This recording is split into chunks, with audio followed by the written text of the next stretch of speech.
Your maximum attention. Mr. Deputy Governor, distinguished ladies and gentlemen, I'm indeed delighted to stand before you today to present a keynote address on the subject of sustainable development through youth-driven governance, the place of the youths in the forthcoming governorship election. The youths, as we all know, are central and key to the overall outcome of the November 2016 exercise. This is partly so because young people all over the world represent the larger chunk of the society, and they are the future we all look forward to. Unfortunately, however, rather than being at the center of government plans, young people have largely, with the exception of a few countries and states, young people have become endangered species, especially within the economic and socio-political spectrum. It is a known fact that youths are major stakeholders in the administration of any society. This we must register in our minds. The future we fight for is the future we will live in. The picture you see today is the future that you will grow into. Youths, therefore, are people who have a lot ahead of them. We must take active interest in what goes on around us, especially in the areas of ICT. Sorry, it is an anomaly for any young person to stay aloof from goings on in the country, especially in the areas of ICT, the economy, and politics. This is the time for the youth to organize rather than agonize. This is the time to cry out rather than shut up. This is the time to seek to be a part of the leadership and engage our faculties to provide solutions to the problems of the land. The Ondo State example. In Ondo State, in the last 7 years and a half, young people have been a major focal point in the administration of this state. As I speak to you today, fortunately the Deputy Governor is here, he can hear me out. As I speak to you today, 40% of the cabinet of Governor Olusegun Mimiko are people below the age of 50. Some of us, including my good self here, some of us are below 45. Only 3 out of the cabinet of over 20, only 3 are above 60 years old. That speaks a lot about the Ondo State example that we live in. We thank God Almighty for giving us a governor who believes that young people must be at the center of Ondo State conversation. But that did not just happen. That did not just happen. Apart from the faith of the governor in the ability and centrality of young people, some of us stood to be counted when it mattered. And we are still standing with him today. Today, a lot of our young people only seek for immediate gains and gratification. That certainly is not the kind of involvement that will make us have impact or that will make us go far. We have a nation in crisis today, distinguished people of our state. Let me spare a thought for our country, Nigeria, as I go on with this address. I must confess, these are trying times for our country and our people. Today, our nation is at a crossroads. Our naira has been on a free fall, standing at over 400 naira to $1. Do I need to remind you that only a year and a half ago, a dollar was only about 180 naira to $1. A bag of rice was 1/3 its current price only 1.5 years ago. Cost of living has shot up in the last 1 year beyond the reach of the average Nigerian. Our national economy is obviously and officially in recession now. The economies of the states have grinded to a near halt. Electricity supply has become a mirage. A case of the more you look, the less you see in Nigeria. Now it is time for new thinking. Let me re-emphasize that our system is daily defying conventional wisdom. This is the time for new thinking. Permit me to say again that it was new thinking that brought about the new media in which we are all immersed in today. You can imagine what life will look like today without the email, without Facebook, without Twitter, without Instagram and the rest of them.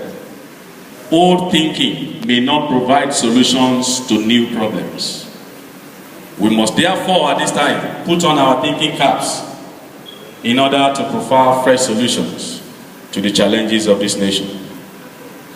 The Nigerian life has been devalued, as it were. Nothing seems to be working at the moment.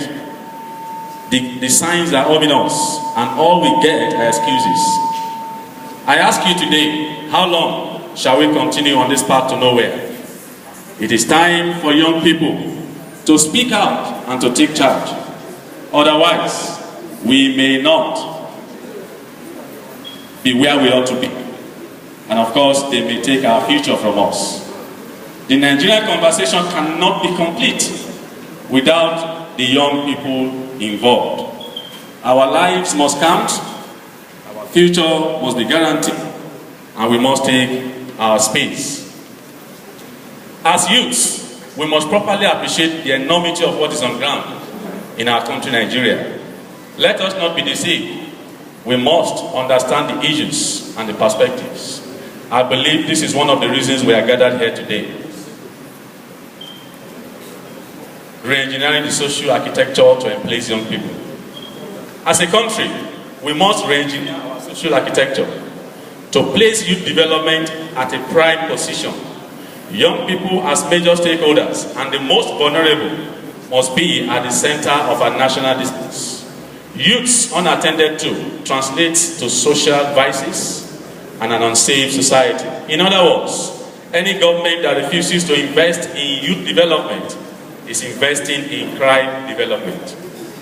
In my own definition, the opposite of youth development is crime development.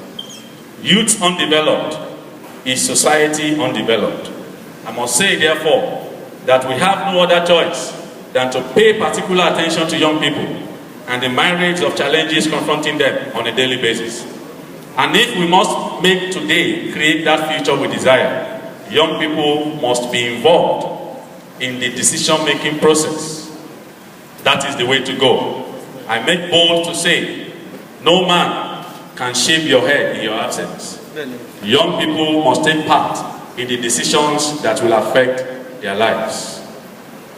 We must bridge the gap between the practice and expectations. As concepts of youth development evolve and develop over the years, we need to ensure that sound models of implementation are concurrently developed if we are to achieve good outcomes for young people and the wider community. In other words, we need to make sure that youth development in practice meets the expectations of theory. The gaps between the theory and the real world outcomes can only be bridged by firstly implementing programs and then evaluating and refining them.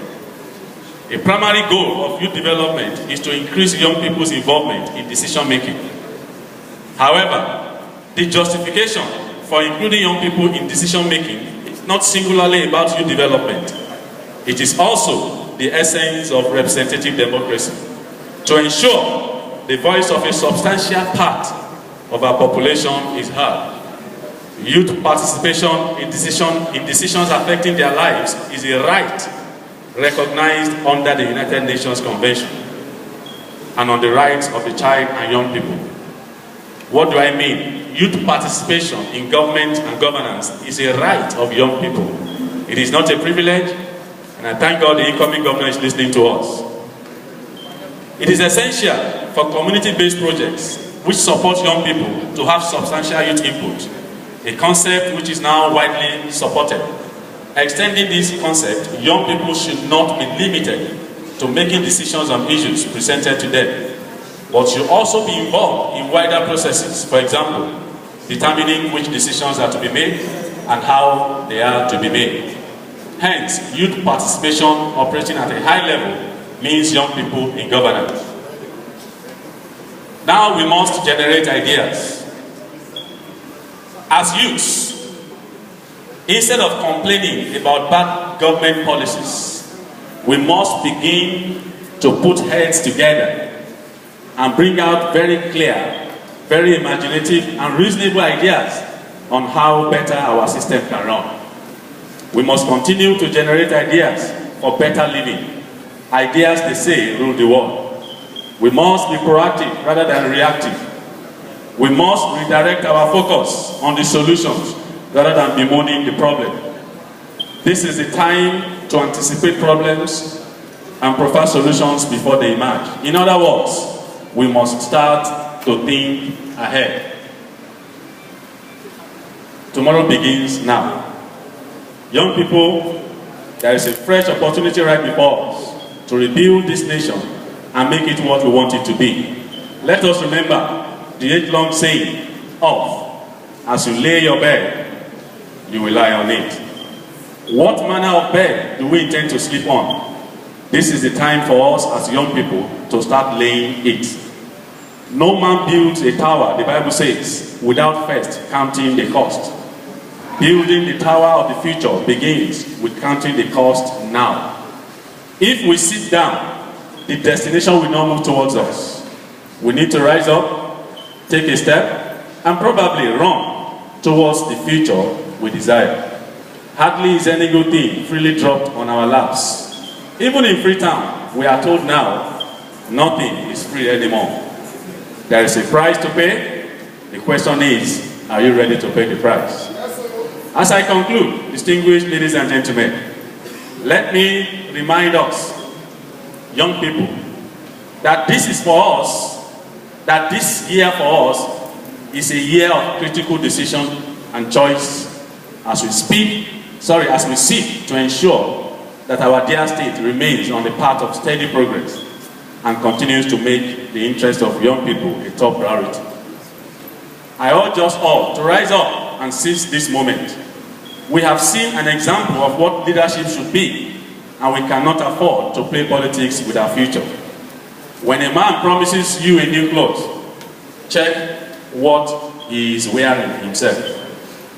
The only choice before us today is to continue on this trajectory of development and progress that has brought us this far in the last 7 years. We must open our eyes wide and see through their shenanigans. Permit me to say here and now that it is one of us that will rule us from the 24th of February 2017. When I said one of us, Eyita Odegede is one of us. I make bold to say that. I'm sure he's far less than 60. He's just a little above 55. By every definition and standard, he is one of us. And by the grace of God, come February 24th next year, he will be our governor. When he rules us, or when he leads us, the free shuttle buses will continue to run. Our mega schools will become multiplied. Our tuition fees can continue to remain the least in Nigeria. And our mothers and pregnant women will continue to enjoy free qualitative health care, so that we can continue to enjoy the peace that pervades the land and many more of the Iroko legacies of the past 7.5 years. History indeed beckons on us as we choose the man that will lead us from next year. I urge us all to choose right. Ní ìpínlẹ̀ Ondo, àsìkò ayọ̀ wa ń tẹ̀síwájú. Tèmi táyọ̀, tí gbogbo wa táyọ̀. Èyí táyọ̀ fún wa London State. I thank you all for listening. God bless you. After me, Miko will be next. I say, what